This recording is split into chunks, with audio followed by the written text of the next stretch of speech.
Welcome to Invent ERP, your growth keystone. In today's tutorial, we'll show you how to process a refund for point-of-sale orders using Invent ERP. Let's get started. From your active POS session, click on Orders.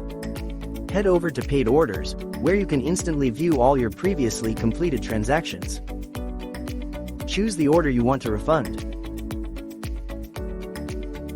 Select your item and specify the quantity.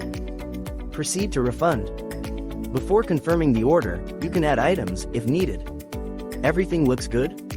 Click on Confirm. Select the payment to complete the process. And click on Pay.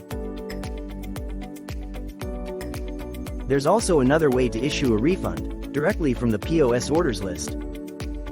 Go to the point of sales orders. Select the order and create a refund. A new refunded order will be created automatically. You can now proceed to create the payment for the refund. Lastly, you can also generate and add the invoice. And that's it, you've successfully processed a refund for POS orders in Invent ERP. Thanks for watching.